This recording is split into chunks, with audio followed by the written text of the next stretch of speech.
you to give me a huge round of applause. He just won Snubfest. He's originally from Pittsburgh, and he's a very funny comic. Give him a huge, huge round of applause. Laugh Factory, Derek Minto, let's hear it for him right now.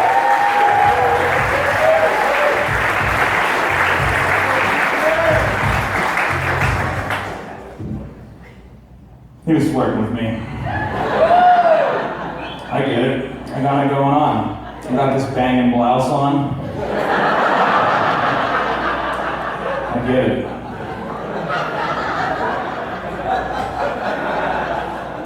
You guys laughed way too hard then. Got it back. Never really understood the negative connotation of the phrase sausage fest. To me, that sounds like a delicious situation.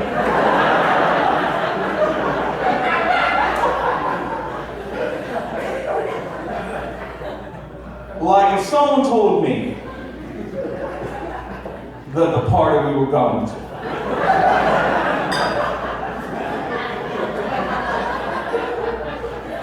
was gonna be a sausage fest.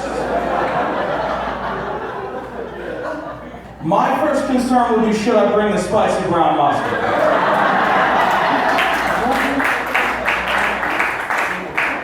Other concerns include, are there going to be enough buns? Can I put two in my mouth at the same time? Can I wear a bib with a sausage? Because at Lobster Fest, let me wear an adorable lobster bib, so vis-a-vis, guys and gals, vis-a-vis. Like the host said, I am from Pittsburgh, Pennsylvania. It's a crazy place. No, Pittsburgh, we're not always like the hippest. Like, we don't always have the cool shit before cities like this. Like, sometimes it takes us a while. A couple years ago, my buddy came running to work, and he's like, you won't believe the news! We got a Whole Foods! But the problem with this was I had no idea what a Whole Foods was. So I tried to be real cool about it, and I'm like, good.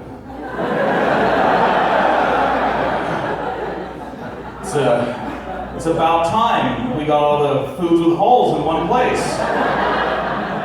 All of them together, under one banner. Bagels, bagel bites, bagel chips, Fruited Loops, Cheerios, Honey Nut Cheerios, Honey Nut Fun, the off-brand Cheerios, Funyuns, calamari, bundt cakes,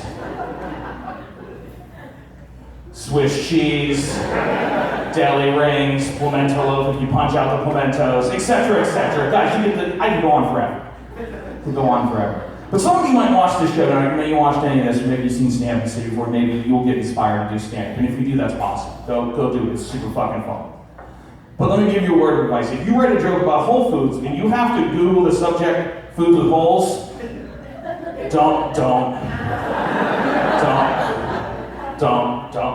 do not Google the phrase foods with holes. Because you're going to find out that some men love Swiss cheese in a way you don't understand.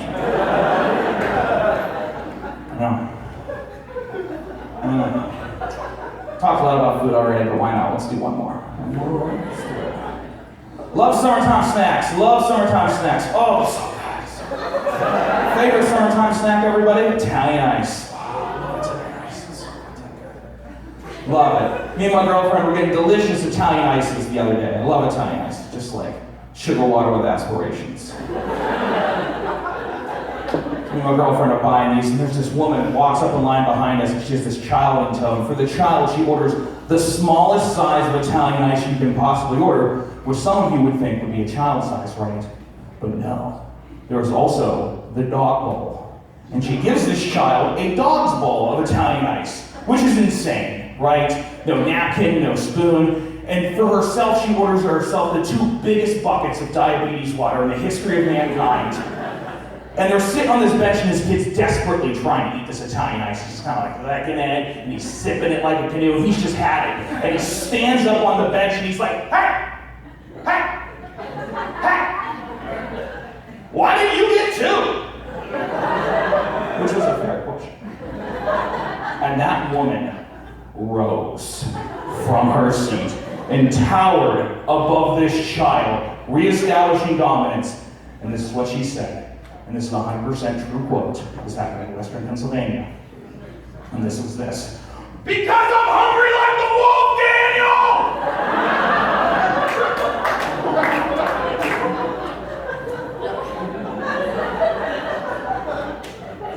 Listen, I understand we're a divided nation right now. I understand there's a lot of current problems in the global economic system. But I think there's one thing as Americans we can all agree on right now, and that is this. You do not yell Duran Duran lyrics at children's faces! You don't do that, that's insane! Fucking dude, that's crazy. There are 3 songs that are acceptable to yell in a child's face. 1, Poker Face by Lady Gaga. It's just a fun song. 2, Kokomo by the Beach Boys, because it's a fun song. And 3, Tequila by some guy who clearly forgot the lyrics to a song. That's it. That's it. Anyone in here got fat dad? Fat dad people in the house? What? Oh, I'm sorry. Everyone in here is spelled Germanly fit fathers. My bad. Everyone is the perfect example of athleticism. Sorry. No, I love my fat dad. I loved hanging out with my fat dad when I was a kid. My dad loved to go to the pool. Before he'd go to the pool, he'd always lather himself up with like shea butter, cocoa butter, and regular butter, all the different butters, you know. And one day I went over to his house like, Derek, we're going to the pool. And I'm like, yeah, I can see. And he's like, Derek, run to the room, go grab the beach towels. I'm like, all right, Dad, yeah. So I go run up in his room, and I'm going to grab these beach towels. I'm on my tippy toes in like 6th grade. My parents have been divorced for years. And I'm pulling down these towels. And as I pull down the second towel, something rolls out of the shelf and flops against my head, and it lands on the floor in front of me. And sitting in front of me was the angriest looking dildo I have ever seen in my entire life. Yeah, dude. Like veins in it the size of small vibrators.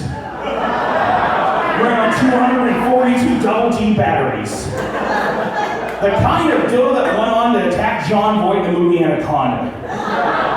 The kind of dildo that would go on to be renamed the Keystone XL Pipeline. The kind of dildo that has its own specialized kind of dildo that only gives those dildos a non-dildo dealing location because it's legality. It was that kind of dildo. And this massive, gregarious device sitting in front of me, I reacted in the exact same way that it did the first time I saw a vagina. I went, what? My dad hears me screaming downstairs. He goes, run down the stairs like, Derek, what's wrong? I'm like, yeah. So I picked up the dildo because that seemed like a good idea at the time. And for those of you who have thrown dildos before, you know, sometimes they come back. And so I heave this thing to the shelf and it bounces and lands exactly where it started, and I'm playing this horrible game of rebound with this massive anaconda of latex. And just as when my dad walks in there, I managed to wrap it in a beach towel and shove it back up into the shelf. And he's like, Derek, is everything okay? And I'm like, everything's fine, Dad. He's like, oh, okay. Well, I guess I'll grab the beach towels then. And he reached up into that shelf. And he took that bundle of towels underneath his arm. The world's worst pigs in a blanket imaginable. And we walked down to his van, a Gulfstream minivan. I always remember that van. And I remember the moment my dad found that dildo, because it made a sound that I'll never forget. And it went like this. That was it. You don't forget shit like that when you're being psychologically scarred. Casually, after a brief couple moments, he walked around to the side of the van, got in the driver's seat, did a 3-point turn, pulled out the highway, started driving the pole. At this point, it's very clear that I'm gonna get Dad's speech. Mostly because he was muttering under his breath. Goddamn fucking stepdad didn't have to deal with this shit, huh? Alright. Just gonna nip this one in the butt. Alright. 5, 4, 3, 2, 1. Okay, I'm gonna eat this time. Derek, quick question for you. Do you happen to know what a dildo is? And I came with a pre-prepared answer, and I went, no! And he went, wait, you don't know what a woman's pleasure device is with multiple settings?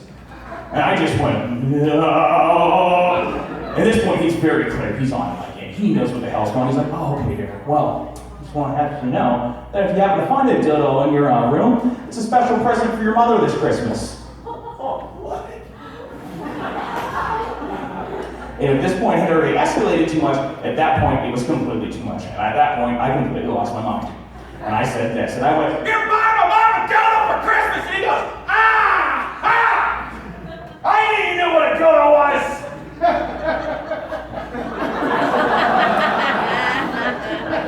So that's about as close as I ever came to a sex talk with my parents. But I will tell each and every one of you this: if you come, so please don't come up to me after the show and be like, "So you ever find out whose dildo it was? You ever follow up on that one, Derek?" And I'm like, no, I didn't do an exit interview with my dad. I didn't follow up on that point, but I will tell each and every one of you this, is every time I see a dildo, I always think of my dad. All right, ladies and gentlemen, I'm Derek Minto.